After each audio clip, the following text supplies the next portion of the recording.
right, everybody, welcome in. My name is Adam. I'll be joined by my guy, Pete Cole, and we're going to be talking a little college football DFS action. We got championship weekend.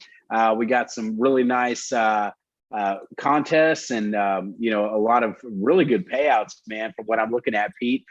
Thank you for joining me. I know it's not the big slate that we're used to talking about, but we got a lot of high stakes matchups. We got a couple of really good DFS, fantasy gold mine games, but I think everything is worth talking about. How you doing this evening, sir?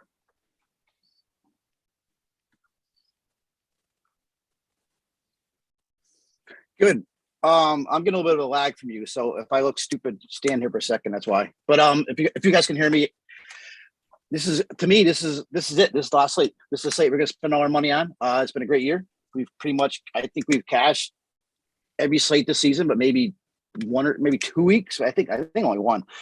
But a manageable slate to me, it's right in my wheelhouse. 8 games. It's 8 games. It goes all day. So I'd rather have it stop like 4 o'clock or so. But this is it.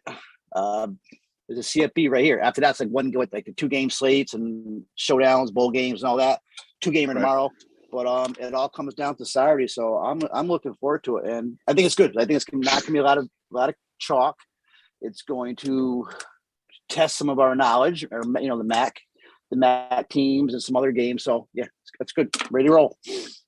Yeah, man. I think that the biggest thing about this is that we're not getting the normal DraftKings where they're going to focus on, Power 5 conferences, and we're going to get a little bit, a little bit of different things sprinkled in here. So obviously your knowledge and your intuition about how this slate should go is going to benefit us well. I do want to mention, if you guys don't already know, we are running a Your Fielder's Choice YFC special for our sports, really football season bonanza. But right now, first 2 months are going to be 50% off. So you're going to get in at $25 a month, which is best price in the industry for all sports. You're going to get access to our premium Discord channel, and of course, all the articles that you're going to be needing or wanting. I guarantee you there's a ton to play out there, niche sports, including our mainstream sports. But we're here to talk about college football. Don't forget, if you're checking us out on YouTube or Twitch, be sure to hit the bell for notifications, like and subscribe. We would greatly appreciate that.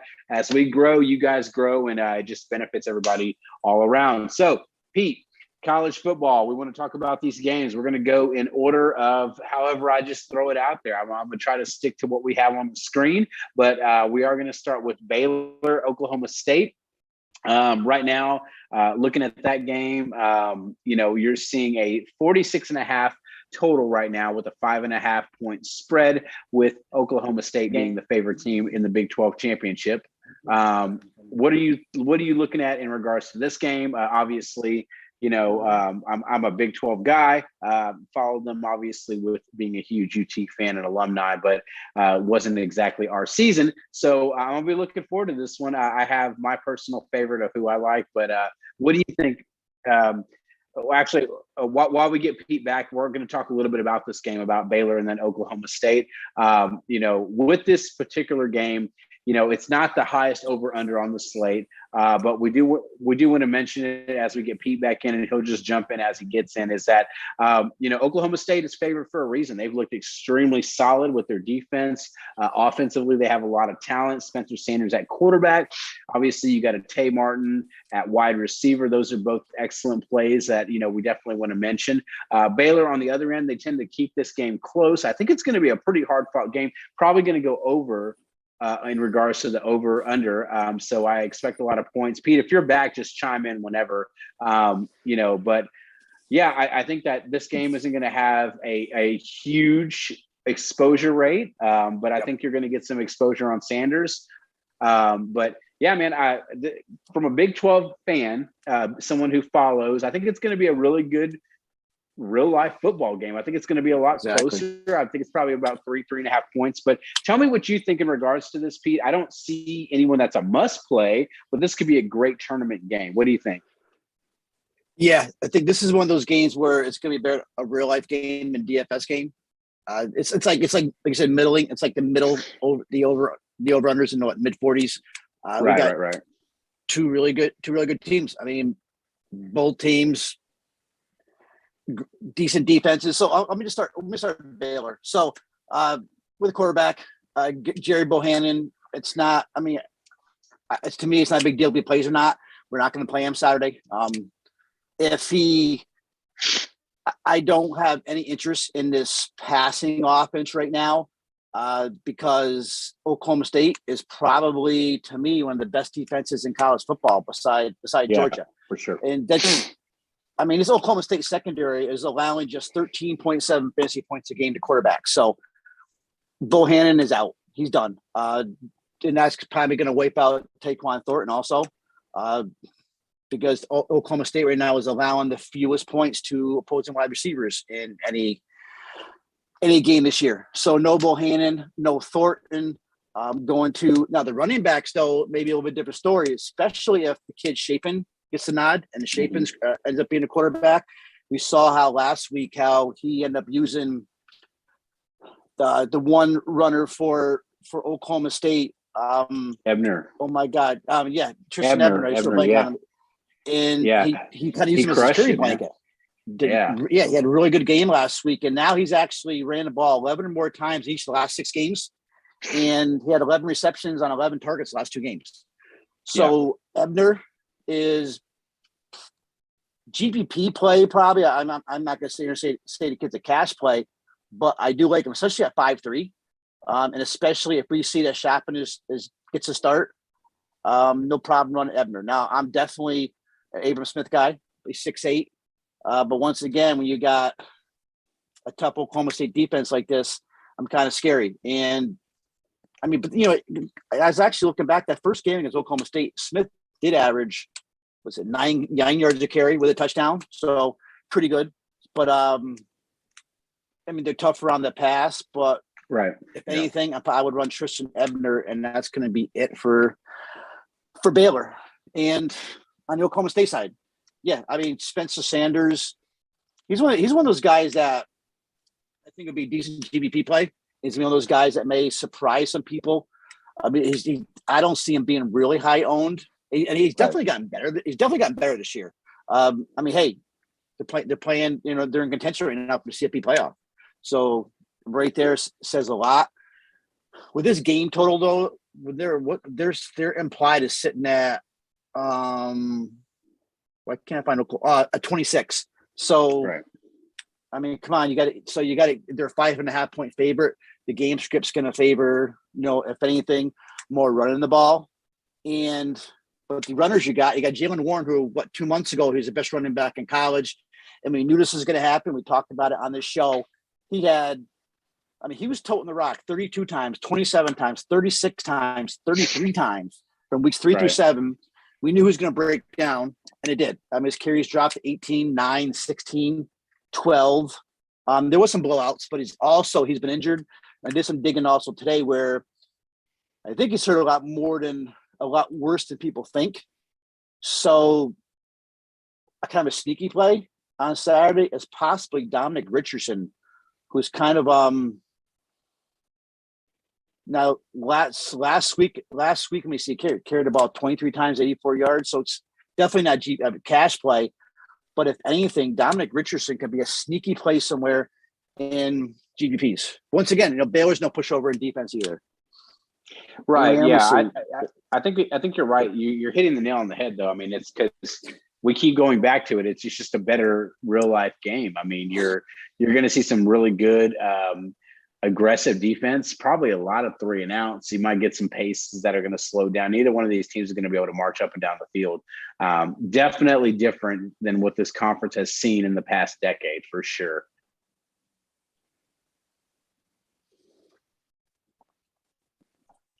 Yep. You're still there, right, Pete? I'm just making sure. I'm here. Yeah, you're a couple seconds on here. No, you're good. I was going to throw in Tate Martin as the receiver, and because Jalen Warren's been struggling to run the ball, you're looking at Sanders has actually threw the ball over 30 times over the last 4 weeks. So Tate Martin, he's getting banged with targets. He's got double-digit targets 3 of his last 4 games. The thing is, he's not doing much with them. But this could be the type of game where this is more like this is a Tate Martin game where this could be the game where Martin was smart 7-3, He's getting 10 targets a game. GPP, possibly real sneaky play. Beside that, there's really nobody else. I mean, let me see. You got Dominic, you got Brendan Presley, but the thing is, he's going against Jalen Peter, who I think is the top-rated PFF. He's a nickel corner. So Peter's actually going to knock out Brendan Presley, possibly Blaine Green at 3,500. He's got 10 targets over the last 2 weeks. But once again, Blaine Green at 35 is only punt, dart only. So if anybody for this game, Tate Martin, GVP play, you want to take a shot at Jalen Warren? Hey, I mean, the price is still too high, especially when he's hurt, he's banged up. But that's it. Yeah, what he said, more of a game to watch, not much DFS purposes. All right, fair enough. I want to move on to our first big target game, I think, of the slate. If you don't play a lot of midweek college football, you're not going to be too familiar with these teams out of the MAC, but we have Kent State versus Northern Illinois and a 74 topping the slate of an implied total, only a 3.5 point spread with Kent State being the slight favorite here. Yeah, man, this is going to be a game we're going to see a lot of exposure on. We were kind of talking a little bit before we started tonight about, I have obviously a friend who has a kid that plays on Kent State, and it's a really cool story just to watch. I guess that school. I'm not saying they've been bad, but from a MAC perspective, they're pretty good. But I think they're getting a little bit more exposure from a national spotlight in regards to a DraftKings game, the MAC, the championship. So this is a game we want to target, right? I mean, close spread, high over under. Tell me where we're going to start in regards to this MAC game that's going to start off early. Yeah, it's like the ACC championship game. We got a big over under here, and all right. So start with Northern Illinois, because a lot of talk is going back to these two teams played earlier this season. What was it? First week of October. I can't remember what it was, but Rocky Lombardi came in, and Lombardi had the game of his life. Lombardi. Yep. A lot of people remember Rocky Lombardi. He played at Michigan State. I think he had like 22 games. He's there. He's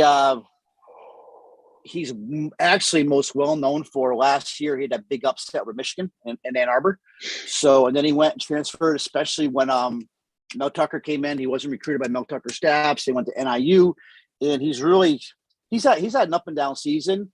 But the big game though is. They played Kent State. Okay, it was actually November 3rd. He threw for 532 yards, 3 touchdowns. They lost by 5, 52 to 47. Great game, huge numbers, and I think Lombardi's actually going to be a little bit under-owned because he plays on the other quarterback in this game, which is actually Dustin Crump. So right. I do like Lombardi. So she had that big game. Now, can we see both of these teams do not play. I mean, both of these teams do not play defense. Looking at, Kent State right now is allowing 291 passing yards in the air. Actually, one of the worst in the country. They have gotten better. They changed their defensive scheme a little bit. They actually changed the defensive coordinator after that game, but they still got bombed out by Central Michigan and Miami, Ohio. But Lombardi, as long as he's healthy, because he's been some issues here. Now we don't know if they're sitting him or not, but as long as he's healthy, I think Lombardi's actually a great play. Right. Going to his receivers, Cole Tucker, who actually sat out Western Michigan game last week. If Cole Tucker's back, you got 2 really good receivers. You got Cole Tucker and you got Trayvon Rudolph. Right. The projection's going to favor Rudolph. Now, Rudolph had in that game on November 3rd, Rudolph broke all kinds of records. Good God! Crazy. Yeah. He had like how many yards did he have? I just 14 for 309, 3 touchdowns. He did have a 75-yard. Yeah, it's funny because he had a 75-yard touchdown that game, but he had a 75-yard touchdown against Central Michigan the week before that. So he's definitely can be a big play guy. But yeah, 14 for 309, 3 touchdowns, 65 points and a half. Yeah, 65.9 is what I have. But yeah. I mean, you're right, obviously, and he's under 7K on this slate. So now, even though Rudolph's projected really high, he's probably going to be higher owned because of that game. I actually would probably lean Cole Tucker because if you're looking at the prices here, let me see. Rudolph is 6'9", Tucker's only 5K, and you look at the last three games. The last three games, Cole Tucker has had 32 targets in the last 3 games alone. Right. Yeah. So no problem going pivot off of Rudolph to Cole Tucker. Muhammad Tori's there, but he's a no-go and GPP's only. So definitely want exposure to Northern Illinois.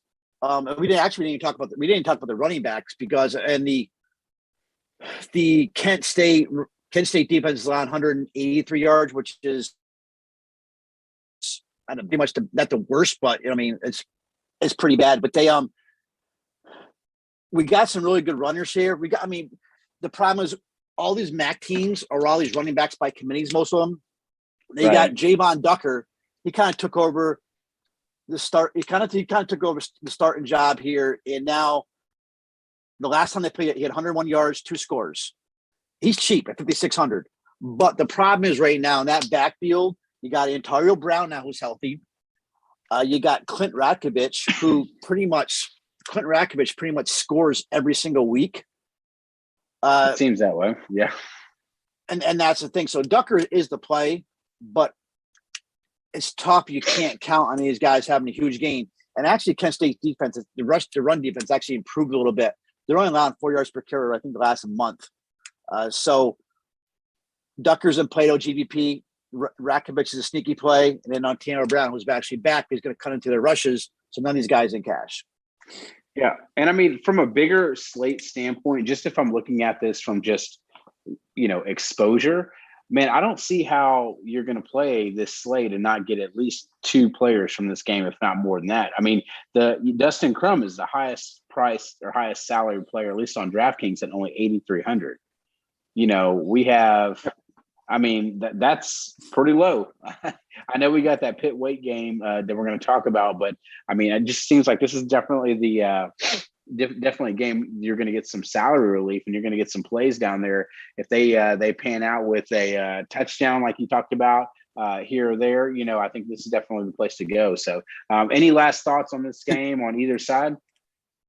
Yeah, well, actually, we got to hit the Kent State runners. So you actually talked about Dustin Crum. Yeah.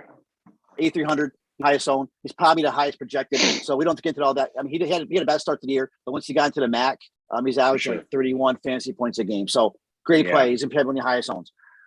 His receivers, when I first started looking, Dante Cephas is like his number one, but I don't like that $7,100 price because there's other guys there. And Northern Illinois actually is the worst pass defense on a slate at 217. So you want to use Crum, you want a receiver. So I'm looking at, if you don't go with Dante Cephas, because Cephas is you're gonna need 100 yards in a touchdown or 2 for Cephas to catch value. So I'm looking more at a guy like Keyshawn Abram, who I've used a lot this year. Nakeem Johnson, who came from Syracuse. Abram is probably my favorite out of these guys. He's cheap, and he's now he targeted 9 times, had over 100 yards against Miami, Ohio. So my sneaky play, if you don't use Cephas, use Abram. But you got to look at these runners because Northern Illinois is a bad rush defense, also allowing 217 yards on the ground. Yeah, and at least on this way, Marquez Cooper has kind of emerged as finally a true number one here, and he's cheap. So Marquez Cooper at what's Cooper's price? Cooper 60, at 6'5". Yeah, it's possibly a cash game running back right here. If you want to be different, go like Xavier Williams. Williams is great. I mean, he's been great all season. Right. But Cooper's been carrying about 24 times a game, six touchdowns. But you want to be different. You could actually run Xavier Williams and Cooper in your same lineup. That may be a way to go and to be different. Because Xavier Williams is 4-4. So both those guys would play, and even you can probably run both those guys in cash. Yeah. Would you play Dustin Crum and Cooper together in the lineup? Yeah, I with this type of game, with how bad Northern always is, especially against the run. Yeah, I would, and I think a lot of people can do that. I would even run Crum, Williams, and Cooper together. Then you can't run Abram, but you can definitely run Crum naked because of his legs, his ability. Okay, fair enough. Anything else on this game before we move on? Mm-hmm. All right. So looking at the next game on the slate, let's see. We have the Utah State, San Diego State game. Looking at the over/under, it looks to be a 50 points right on the nose, 6-point spread. San Diego State is the favorite team by 6 points here. So, getting into, back down to earth in regards to over/under and implied totals. This should be a game here that we have to look at. It's kind of sandwiched in between this. It kind of screams to me, nobody's going to play me kind of thing. I think this is going to be one of those games that if you're looking for, hey, you know what, I want to stack up a game that nobody's going to play, this is the one to look at. But I'll be honest, I'm not going to lead out too much on this because I don't know too much about each one of these teams. I have a few plays that I've played before, I've heard of in regards to some midweek college football or some showdown stuff. So tell me what I need to know about this Utah State and San Diego State game. So they're playing they're playing in Carson, which is actually a soccer stadium because they built that new stadium where Qualcomm used to be. So it's a home game for SDSU. SDSU's got a real good defense. So I guess starting with Utah State, they got a quarterback, Logan Bonner, who GBP play. I mean, Logan Bonner will chuck it, but see, San Diego State has given up 235.7 yards through the air. Bonner's going to need like 4 or 5 touchdowns to actually have a big game here fantasy wise. So GPP only, especially because of that defense. I definitely use them if I'm making like 4 or 5 lineups. I would have Bonner in one of them. Right. But if you look now, they have Devin Tompkins, who's one of the best wide receivers in the nation. I mean, this kid's a stud. And I've seen a whole bunch of different sites here where San Diego State was such a good defense, such good pass defense, but they have had trouble with. I was just looking. Khalil Shakir, Britton Covey, Stanley Berryhill, all those guys, and which actually their slot corner has the PFS lowest grades. So Devin Tompkins who his production is down, still having 12 targets a game. The problem is with Devin Tompkins, who's a complete stud, is are you going to pay 7.4 for him on this slate? Probably borderline. But Devin Tompkins is a stud. Derek Wright, who's done really well in the last 3 or 4 games. But now he's up to 6K. So you can't play him in cash. Brandon Bowling, 4,800. He's got 4 touchdowns last 5 games. Decent probably, GPP play, probably not a cash, but that's it. So if you get Devin Tompkins in your lineup, I would use him because Devin Tompkins, the one type of guy that can beat San Diego State. You don't want to use any runners from Utah State. The San Diego State has got just a totally awesome rush defense. They're only allowing 78.7 yards per game on the ground. So you're not messing with anybody on the ground. So Utah State, if anybody, is Devin Tompkins, which we all know. Yeah, I mean, I see zero. I see zero downside into playing him. I mean, he doesn't have to score a touchdown to rack up, receptions and yards. I mean, he's very nearly broke 100 yards and at least 5 or 6 catches every single game this year. So, he's a stud. We don't need the touchdown. Yeah, I just said there's more numbers. Romeo Dobbs, Khalil Shakir, even Stevie Jenkins from UNLV, Josh Kelly, Fresno State. All those guys, I mean, some of these didn't have game breakers, but most of those guys, besides maybe Romeo Dobbs, are not as good as Tompkins. And that's the one weakness of San Diego State is that slot. So Devin Tompkins may not be, because of the price, and everybody's scared about San Diego State's defense. Devin Tompkins may be a decent play here on Utah State side, and the only play on Utah State side. Okay. All right, fair enough. San Diego State. I do like the running back Greg Bell, and I've been reading a lot of people are offering Greg Bell this week. But Utah State is no pushover either. But Greg Bell right now, he's like the 20th price running back in DraftKings. And right now, the Utah rush defense is ranked 78th on the ground. They got 5.8 yards per play. Right. Bell's got double-digit points in 4 of his last 5 games. Should get 15, 20 carries today. So I do like Bell, probably more than most people do. I have no problem playing him because I really think, though, you're going to have to go cheaper running back this week on your lineup. And Greg Bell fits right in there at 5'2". Okay. As long as Jordan Brookshire is the quarterback, which I don't think is confirmed, but he did came in for Lucas Johnson, and he looked really well. I mean, he's a dual threat kid. He runs definitely. He looked good. I mean, if Brookshire plays GPPs, it could be a really sneaky play.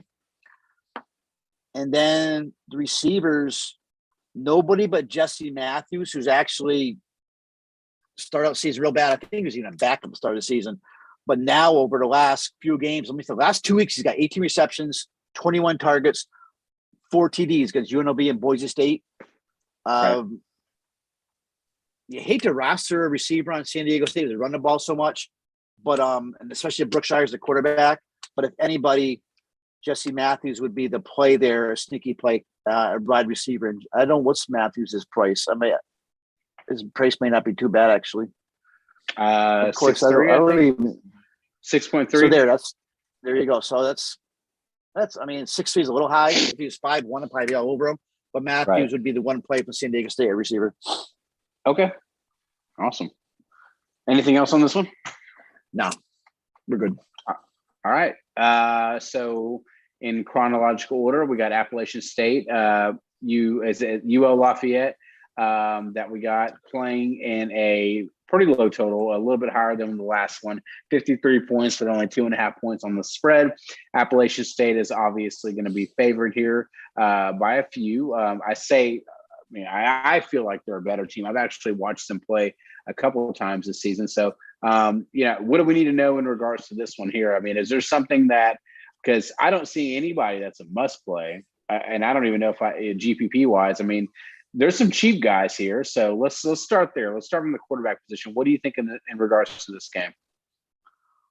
Yeah, this is a weird game because Chase Bryce for Appalachian State, who actually, had was so bad for Duke last year, and actually came over a real good season. Actually, this is the only Louisiana game where he didn't throw a touchdown this year. Yeah, right. It actually did by far his worst game. So, and Louisiana is allowing just 19 fantasy points to QB. So Bryce is out. His receivers, Corey Sutton, Thomas Hedigan, Blake Williams. No, I mean, especially the other plays we got, they're out. So I'll just stay with Appalachian State. On the other side, though, but we do have some decent runners here. And Cameron Peoples at 4K, as I think, is a real good price. Now, once again, running back by committee. Peoples has been hurt a lot this year. You got Nate Noel, who actually, I think Nate Noel actually leads the league in rushing. But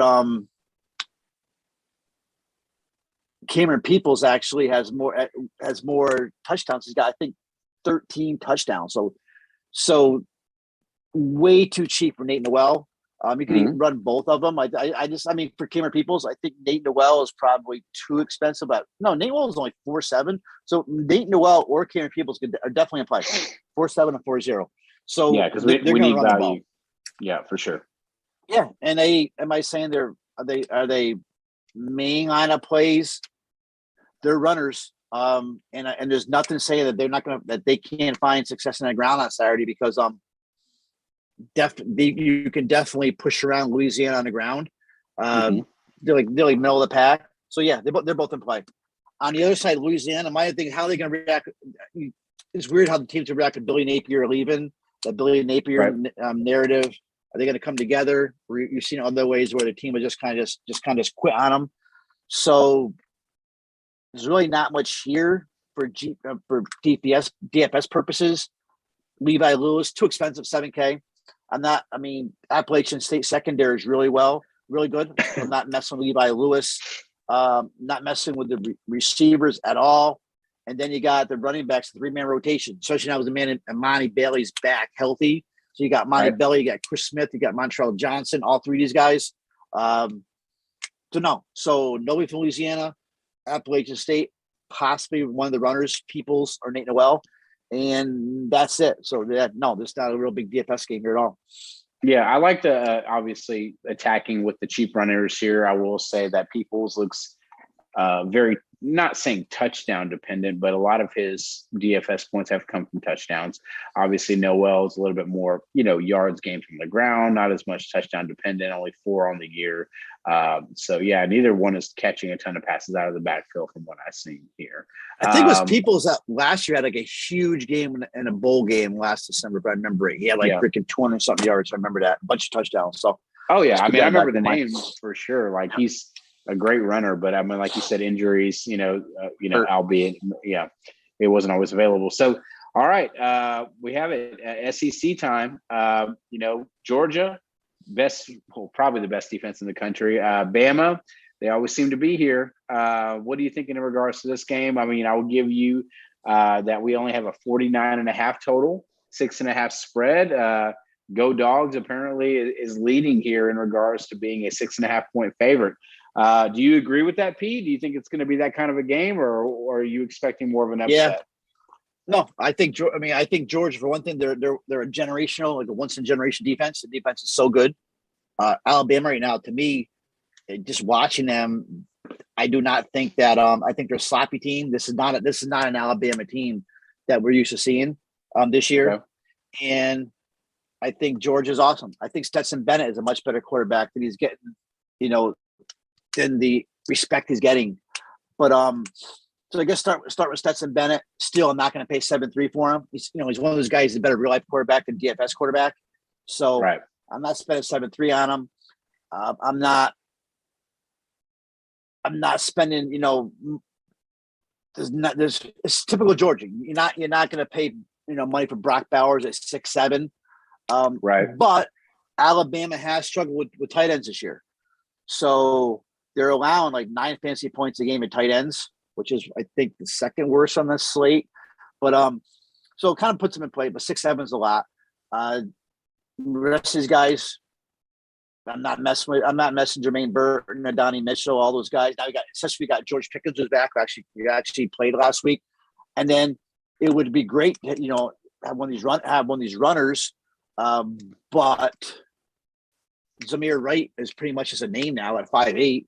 And unless all of a sudden, they just start pounding out the red zone. But right. You got him, Kenny McIntosh, James Cook, all those guys. So you can't play away from Georgia. It's such a great team, but it's the same story all season. And on Bama side, Brian Robinson, who's been hurt, he pulled the muscle last week when they beat Auburn. And that when they came back and beat Auburn. So Brian Robinson Jr. probably one of the better plays here. He may not even play. I try to get any confirmation. I've got any news here at all. So if he doesn't play, then you got Trey Sanders, who would be a good play. But Trey Sanders is sitting here at Sanders got 6,100. So there's no way I'm going to play Trey Sanders at $6,100. If he was like 4 or 5, I'd be all over Trey Sanders. So he's probably RB1. So right. I don't think we got it. We didn't get. I would say we didn't get a discount really on any of these players. No, nothing is enticing us to play them here. So no, and then you look at how Bryce Young played last week. Right. Sure as hell that didn't make me feel good coming into this game. So Young, and of course Bryce Young could have a huge game, could win GBPs for you, but cash plays, no.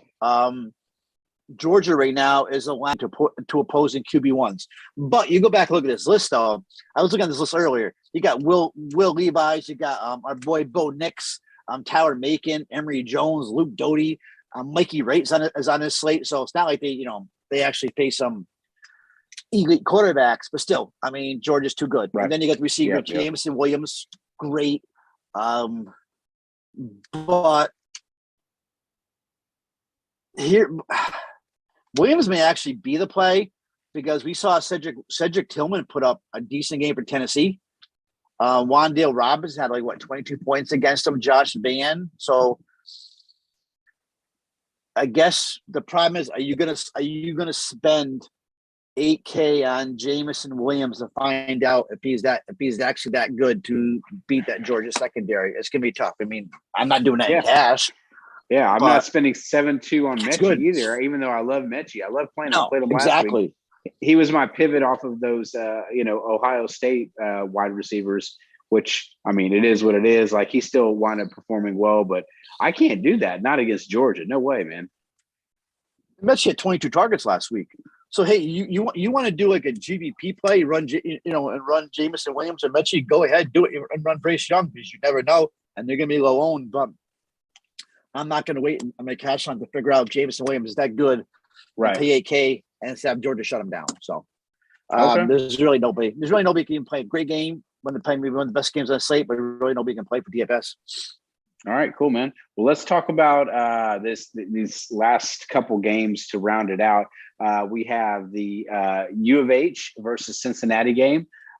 53 implied total, 10.5 spread, with Cincinnati coming in as a pretty big, heavily favored team here against the U of H Cougars. My hometown out here in Houston. I told you I like Cincinnati, but I don't think they're 10.5 points. I think Houston's going to put up a fight here. I don't think they're going to win, but yeah, I think a lot relies on Ritter and Ford here. I mean, can they dominate, or can Houston and Clay Tune and these guys do enough to stay competitive here? Because Cincinnati plays really good defense, but Clayton Tune, he likes to sling it, man. U of H has got a very wide open type of offense sometimes. So what do you think in regards to this game? I think we got some good DFS plays here.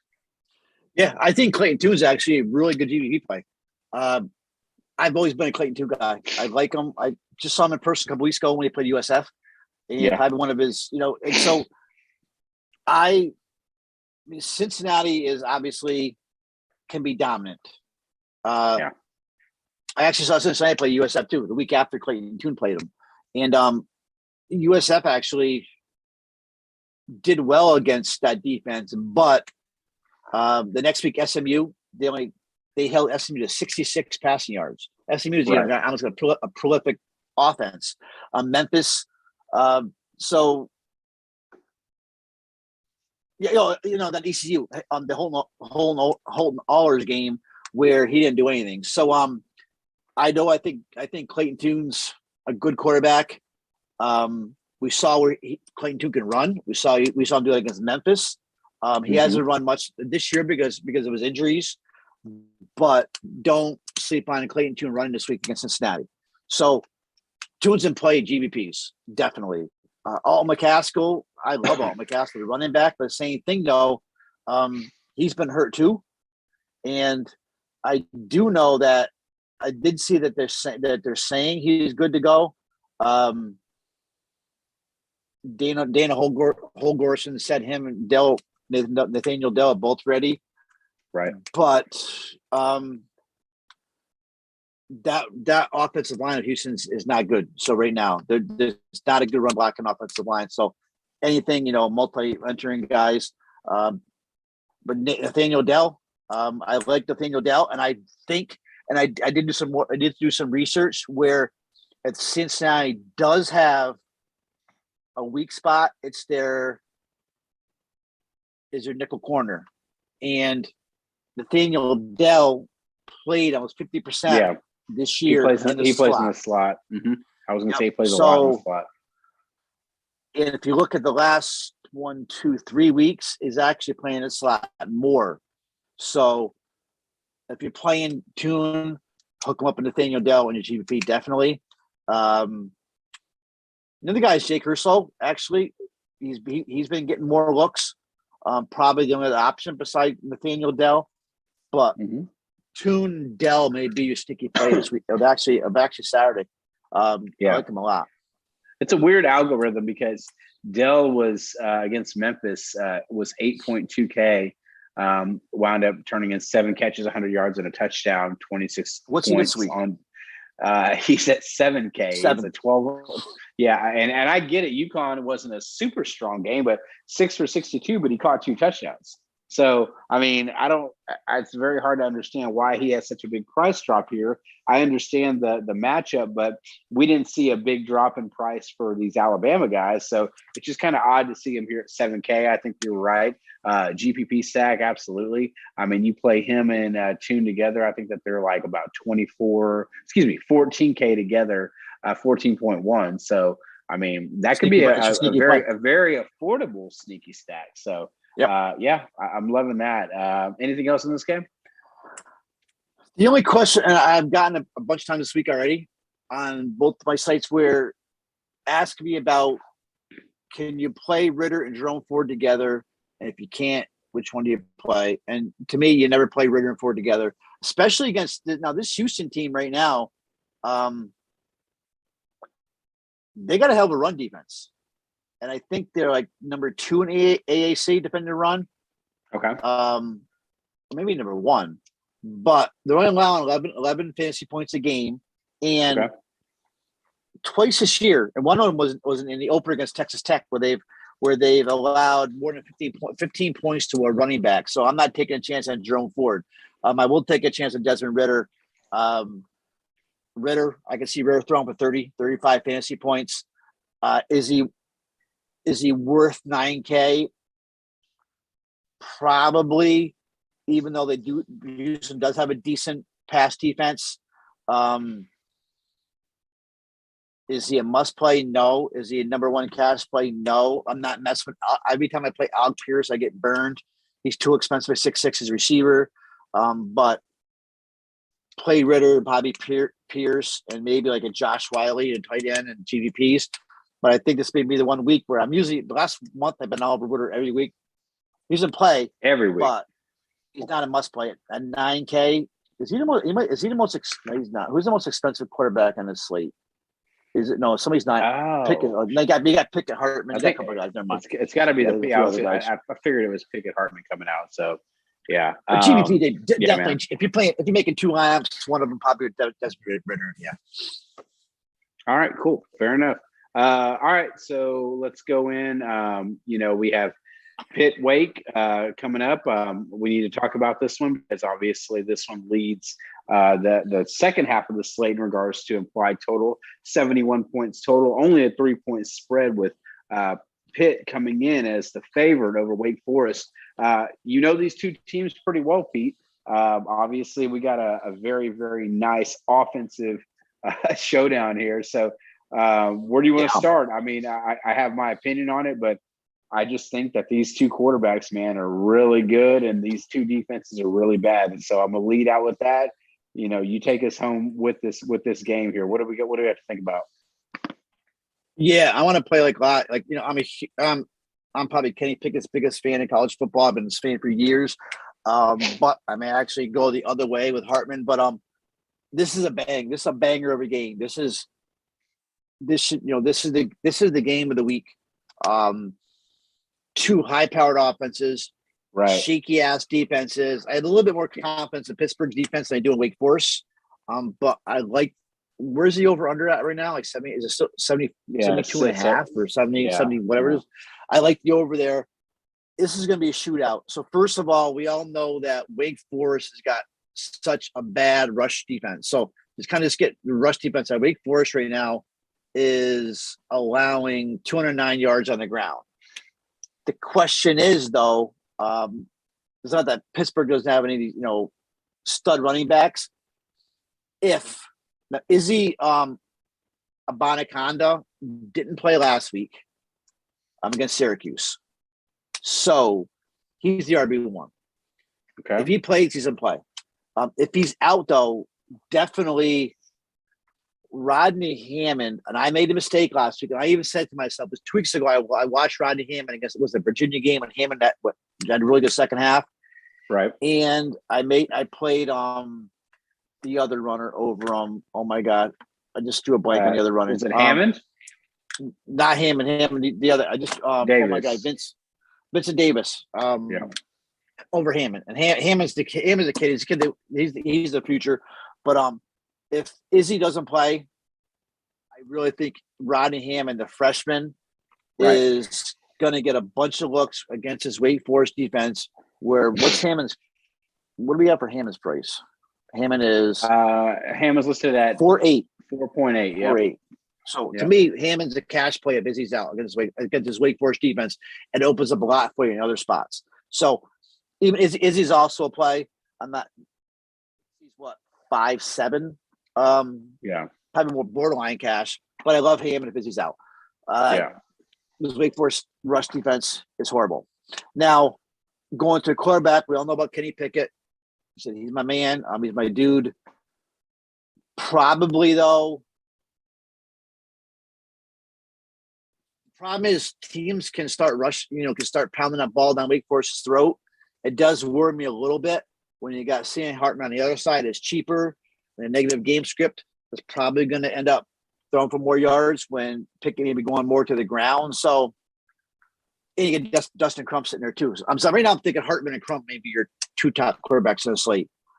I feel like I'm letting Kenny Pickett down, but so I still may end up Pickett my main lineup, but he's definitely in play. I mean, Pickett's Kenny Heisman.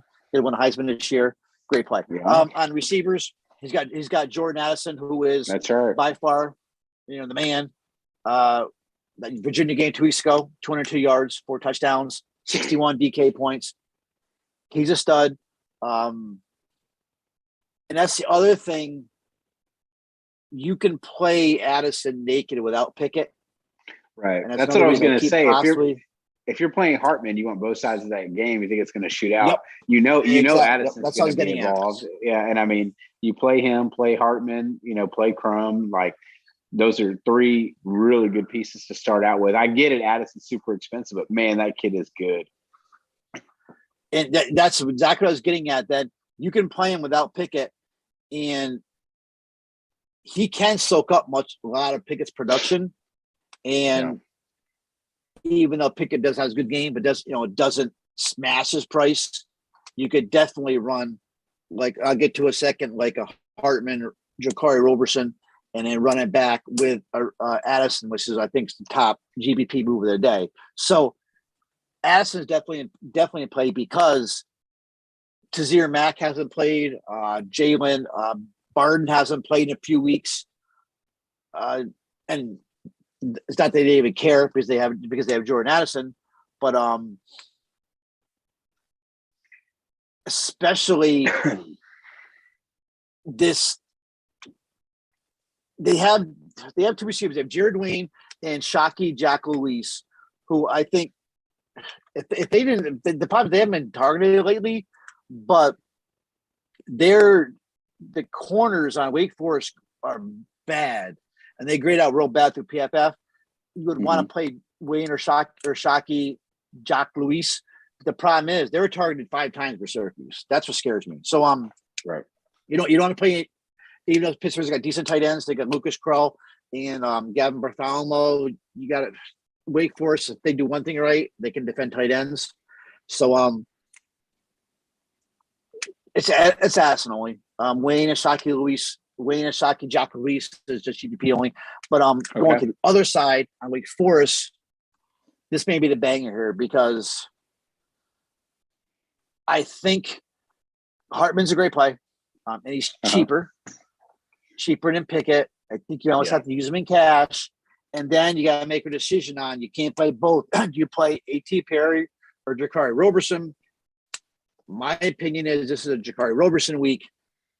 It seems like it's going like every other week, it seems like. And you'll see that guys like Key Thompson, Courtney Jackson of Syracuse, Corey Crooms all had good games. And they're all playing in the same spot as Jakari Roberson. So if there's anybody, I'm leaning Roberson over Perry. So I think it's Jakari Roberson week this week, but I mean A.T. Perry could actually explode also. You can't play both of them. So right. It just looks like the way these pick cornerbacks are, I would rather attack him with Jakari Roberson. So Hartman, Jakari Roberson is probably, if you can get him in there, that's your cash plays of the week with maybe a Dustin Crum from Kent State, even like a Rocky Lombardi or something. But that's your that's your main place there. Hartman, I think Jakari Roberson. If you like Roberson, did run 18 carry. There's going to be points scored. You got to get a piece of this game one way or another. And you just got to do it. You got to play. I think you got to play. I think you got to play Sam Hartman over Kenny Pickett. Yeah. It's only $200 difference. I mean, you mentioned a couple times that he's cheaper. Yes, you're right. But I think, me personally, I'm like, man, I could just play Addison at 9.30.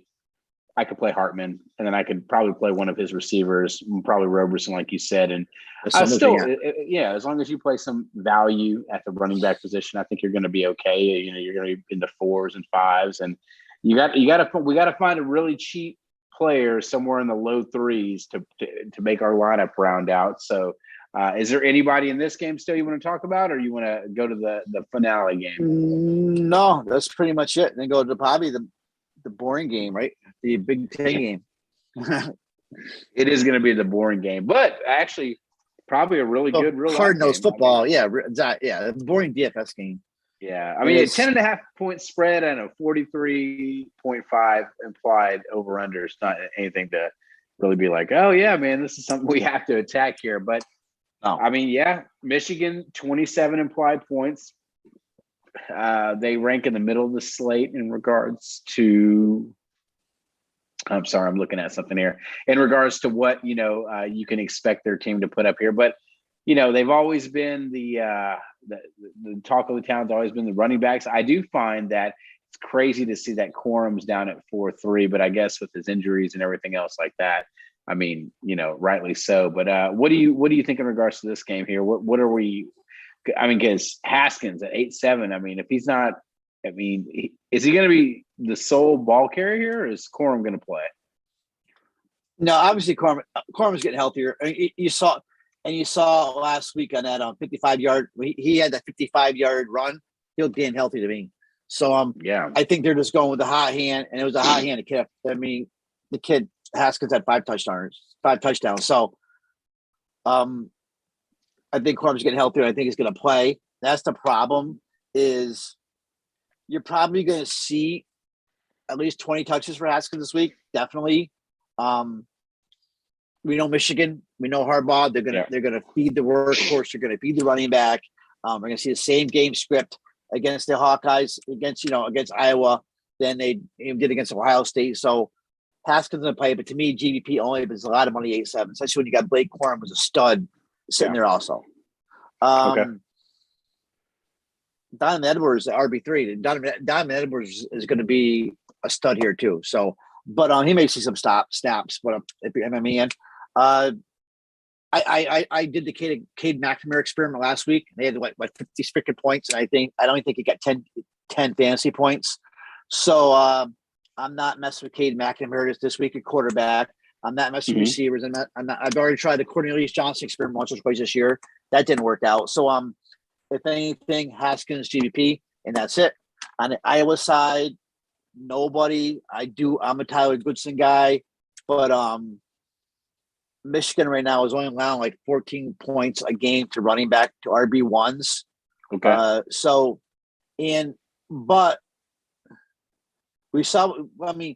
We did see what Kenny Walker did to Michigan. So if they can get Goodson out in some space against those Michigan linebackers, Goodson could have a game. But I'm not, GVP only. I'm making 5 or 6 lineups. I'm not messing with Spencer Patriots, just the quarterback. So no in this game. If anything, Goodson, and he's a name GVP, but no one really. That's it. Yeah. I don't hate it either. I mean, Goodson, like you said, you hit the nail on the head. I was just thinking about it whenever we saw this game. I was like, man, remember when Kenny Walker just tore him up? But I don't know if that's going to happen again. Goodson's talented enough, so definitely, yep. Yeah, championship week, anything can happen, man. That's right. That's what I like about it. All right, so I tell you what. Let me just to close it out. Let's let's talk a little bit of where your core is at right now in regards to what you think. Obviously, people will be able to follow you on our premium Discord, our college channel. You can find Pete and some of the other coaches in there with a lot of info and everything. But, from a cash play, give me 2 or 3 plays to start my builds with. And then from GPP, what's your favorite place to go? And then I will give you my GPP favorite place to start on there as well. Okay, so cash plays, I think you're going to run either Hartman, Pickett, make a decision on one of them. Okay. I think you got to run, if you had the money, I think you got to run Jordan Addison. And you want to go a little bit cheaper. I think Dustin Crum's in play, and then a little bit cheaper. My favorite cheaper play is Greg Bell. I think Greg Bell at 5.2 for San Diego State will allow me to maybe get somebody else I want. So, but I'm looking. Jakari Roberson is only 6'5", so he's three grand cheaper than Addison. Yeah, I haven't tried to make a lineup yet, so you can play Roberson. Maybe more applicable, like a Roberson, Hartman, Greg Bell. Start with that. If you get Addison in, great. If you can't, remember that. So it's like a Crum, Hartman, Roberson, Greg Bell, something like that. So I'm looking at for cash and for GPPs. My favorite GPP play is going to be Tate Martin for Oklahoma State. I feel he's either going to have a bad game. These boom busters going to have a huge game. I just feel a huge game coming from Tate Martin. So if I'm going to do that, I might as well hook him up with Spencer Sanders against Baylor, and Sanders Martin is going to be my hookup for GPPs.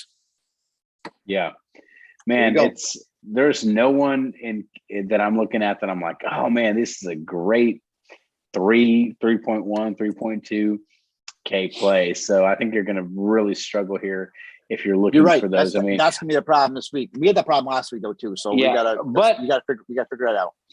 Yeah. The only thing I will say is that if I'm going to pick somebody, it's probably going to be from the Wake Forest Pittsburgh game.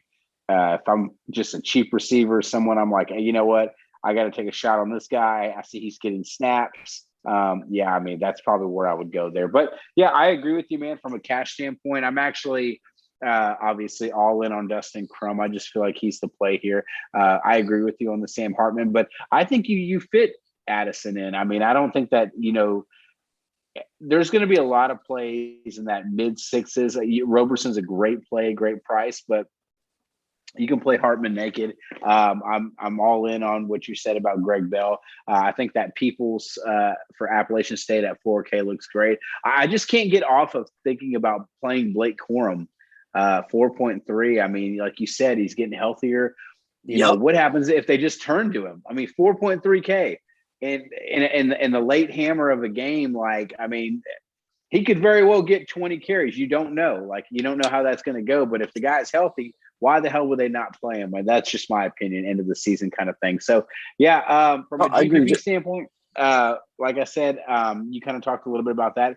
I'm really on board with looking at these games that are in the middle of the slate, the sandwich of them. I mean, if you're getting away from those high over-under totals, I talked about the U of H, the Clayton Tune and Dell stack on there. I really like that. I'm going to stay away from the SEC game in regards to any GPP, but I do like, from like we talked about a little bit of the Appalachian State game. I mean, you talked about Cam Peoples was the guy that you liked on there, but Levi Lewis at 7K, he's kind of a guy that I'm kind of looking at, just kind of really looking at him from a standpoint of he's 7K and he's pretty productive, just from a consistency standpoint. He likes to run still as well. So I don't know.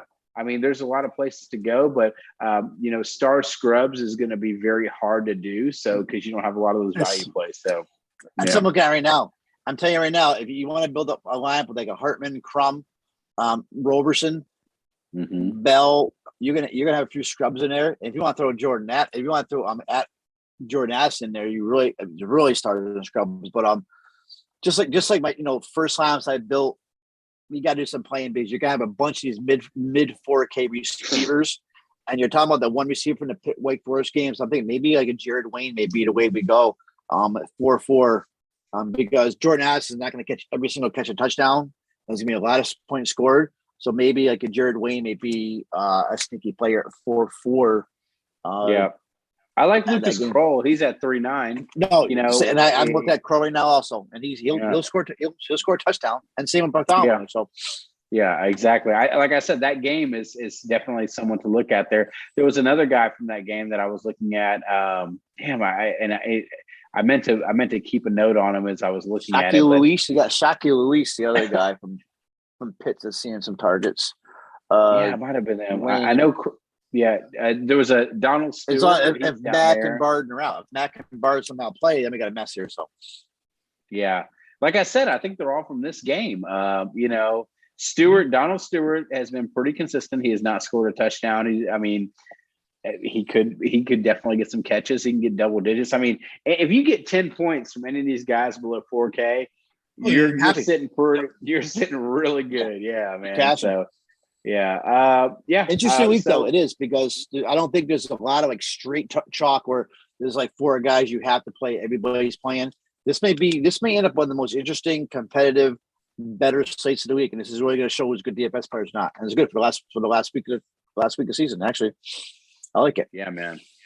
All right. Well, fair enough, guys. That's thoughts from Pete Cole. Here at yourfielderschoice.com, you'll be sure to see a DFS college football main slate write-up. We're going to cover some positional plays by the pricing tier. That we're going to cover cash, GPP tournaments, and obviously we're going to talk a little bit about core plays as well. But I don't want you guys, when you're reading these, to focus so much on core plays. This information is all about you getting better as a DFS player, you getting better as a lineup builder. So we're here to help you guys out, coach you up as best as we can, and answer questions. So Pete, anything before we go? No, it's been real. I want to thank you for jumping on here. We got some movement personnel. Again, this season you jumped in, did a great job as the host here. Thank you for that, and worked out well.